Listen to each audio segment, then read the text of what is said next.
प्रिय भाइयों तथा बहनों, ईश्वर को धन्यवाद दें।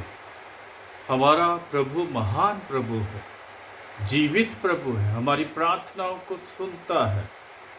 अक्सर हम लोग परेशान हो जाते हैं, दुखित हो जाते हैं, हमारी पीड़ाओं के कारण, हमारी बीमारियों के कारण और हमारी कई परेशानियों के कारण, समस्याओं के कारण। लेकिन हम लोग भूल जाते हैं कि हमारे प्रभु हमारे साथ साथ चलते हैं। हम भूल जाते हैं कि हम प्रभु के अपने हैं, प्रभु की सृष्टि है, हम प्रभु की संतान हैं और प्रभु हमारी देखभाल हमेशा करते हैं। इसलिए हम प्रभु पर पूर्ण विश्वास करें, कभी भी प्रभु से अलग ना हो जाए। हम में से बहुत लोग हमेशा प्रभु के विरुद्ध बात करते हैं कि प्रभु मेरी प्रार्थनाओं को नहीं सुनते हैं, प्रभु मेरी तरफ ध्यान नहीं देते हैं, प्रभु मुझे प्यार नहीं करते हैं, प्रभु मेरे साथ नहीं चलते हैं, मैं अकेला पड़ जाता हूँ। लेकिन हम भूल जाते हैं कि प्रभु कभी भी हमें छोड़ नहीं सकते हैं, क्योंकि प्रभु ने स्वयं हमारी रचना की है। हालेलुया। हम लोग देखते हैं इस्राएलियों के जीवन में कैसे प्रभु उनके साथ साथ चलते हैं। ये महत्वपूर्ण नहीं है कि इस्राएलियों का जीवन क्या था, लेकिन ये महत्वपूर्ण है कि प्रभु का हाथ हमेशा उनके साथ साथ चलता है। प्रभु हमेशा उनके साथ साथ चलते हैं। प्रभु ने गुलामी की दास्तां से निकालते हैं, प्रभु ने उनकी परेशानियों से निकालते हैं, समस्याओं से निकालते हैं।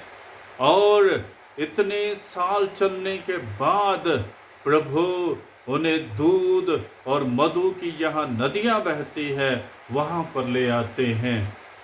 दुख हमारे जीवन का एक हिस्सा है, हमें इसे नकारना नहीं चाहिए, लेकिन दुख के समय प्रभु को और भी ऊंची आवाज में पुकारना चाहिए कि प्रभु हम पर दया कर, प्रभु हम पर रहम कर, प्रभु हमारे साथ साथ चल, हम अकेले पड़ गए हैं, हमारे साथ साथ चल, ताकि हम भटक ना जाएं, ताकि हम सही रास्ते पर चलते रहें।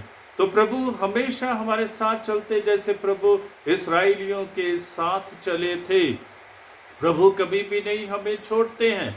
लिखा है पवित्र वचन में कि जब रात होती थी तो प्रभु प्रकाश का स्तंभ, प्रकाश का खंबा बनकर उनके साथ चलते थे, और जब दिन होता था तो प्रभु छाया का खंबा बनकर उनके साथ चलते थे। Hallelujah, hallelujah. कभी हम लोग समझ भी नहीं पाते, आभास भी नहीं करते हैं, अनुभव भी नहीं करते, लेकिन प्रभु हमेशा हमारे साथ साथ चलते हैं। ये हमें अपने जीवन में हमेशा विश्वास करना है कि प्रभु एक पल भी मुझे नहीं छोड़ते हैं। यदि प्रभु मुझे एक पल भी छोड़ देंगे तो मैं जी नहीं सकता हूँ, क्योंकि जीवन प्रभु में ही है। कभी कभी हम सोचते हैं कि प्रभु ने हमें छोड़ दिया है, जैसे हम लोग पवित्र वचन में पढ़ते हैं, नाव में प्रभु हैं, उनके शिष्य हैं, और समुद्र में तूफान आ जाता है और शिष्य सोचते हैं कि प्रभु सो रहे हैं, और शिष्य जो है संदेह करना शुरू करते हैं। शिष्य कहते हैं कि प्रभुवर हम डूब रहे हैं और आप सो रहे हैं। और प्रभु जब उठते हैं वो एकदम तूफान से कहते हैं थम जा, शांत हो जा, शांत हो जा, और तूफान शांत हो जाता है। और तब प्रभु अपने शिष्यों को कहते हैं कि हे अल्प विश्वासियों, तुम कितना कम विश्वास करते हो, तुम्हें विश्वास होना चाहिए, तुम डरते क्यों हो? जब मैं तुम्हारे साथ हो तो तुम क्यों डरते हो? जब मैं तुम्हारे साथ साथ चलता हूँ, तुम्हें घबराने की जरूरत नहीं है।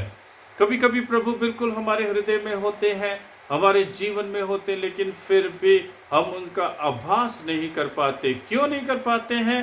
क्योंकि हम अपने विषय में सोचते हैं और हम स्वार्थी बन जाते हैं, और फिर हम चाहते हैं कि हमारा ध्यान रखा जाए और हम सोचते हैं कि प्रभु हमसे बहुत दूर हैं, पता नहीं हम बच पाएंगे या नहीं बच पाएंगे।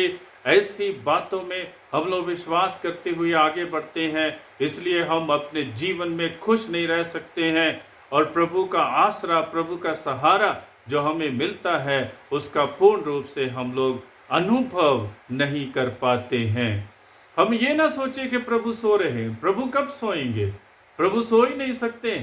यदि प्रभु सो गए तो हम कैसे जीवित रहेंगे? हम कैसे जीवित रहेंगे? प्रभु तो हमेशा जागते हैं और स्तोत्र ग्रंथ भी कहते हैं कि ना वो सोता है ना उंगलाता है, वो तो हमेशा जागता है। और प्रभु कभी भी नहीं सोते, वे तो हमारे साथ हमेशा चलते हैं। हम सो जाते हैं, हम भूल जाते हैं कि प्रभु हमारे साथ है। हम प्रभु की उपस्थिति को पहचानते नहीं हैं, इसलिए हम लोग परेशान होते हैं, इसलिए हम लोग दुखित होते हैं। लेकिन अपनी मुश्किलों में, अपनी कठिनाइयों में, अपनी परेशानियों में, अपनी समस्याओं में हम प्रभु को बुलाएं ताकि प्रभु हमारे जीवन में प्रवेश करे और प्रभु हमारे जीवन को एक नई दिशा दिखाएं। हम बीमारियों से दौड़े नहीं, हम समस्याओं से दौड़े नहीं, हम परेशानियों से दौड़े नहीं, हम जो कठिनाइयां हैं, जो मुश्किलें हैं उनसे दौड़े नहीं, लेकिन हम प्रभु को बुलाएं कि प्रभु हमारे साथ साथ चलें इन बीमारियों में, इन रोगों में, इन परेशानियों में और इन मुश्किलों में, इन कठिनाइयों में, इन समस्याओं में। तभी प्रभु जो है हमारे जीवन में कार्य कर सकते हैं। और हम देखते हैं बीमारियां हो या परेशानियां हो, मुश्किलें हो, कठिनाइयां हो, ये कुछ समय के लिए है। हमारा यही विश्वास होना चाहिए कि आने वाला पल अच्छा पल है, आने वाला पल प्रभु का पल है, आने वाला पल, आने वाला क्षण प्रभु की कृपा से भरपूर क्षण है, भरपूर पल है। आने वाला पल प्रभु की आशीषों से भरा हुआ है और आने वाला पल कुछ और भी बेहतर लेकर आ रहा है। जो विश्वासी है वो हमेशा यही विश्वास करता है कि आने वाला पल अच्छा होगा और आज से भी बेहतर होगा, अब से भी बेहतर होगा। तो हम विचार करें, हम क्या करते हैं जब हम परेशान होते हैं, जब हम दुखित होते हैं, जब हम लोग पीड़ा महसूस करते हैं, जब हम लोग दर्द महसूस करते हैं, जब हम लोग बीमार होते हैं, रोगी होते हैं। क्या हम लोग सोचते हैं, क्या हम लोग विचार करते हैं?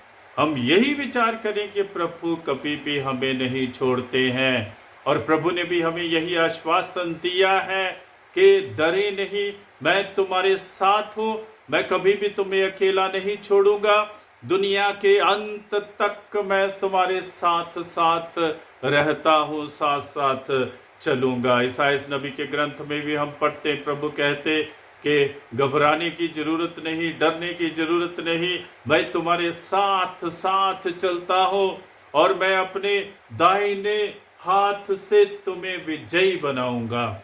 और यही विश्वास हमें अपने जीवन में रखना है कि प्रभु अपने दाहिने हाथ से मुझे विजयी बनाएगा, परेशानियों से निकालेगा, मुश्किलों से निकालेगा, कर्ज से निकालेगा, कठिनाइयों से निकालेगा, बीमारियों से निकालेगा और मुझे बचाएगा, मुक्त करेगा।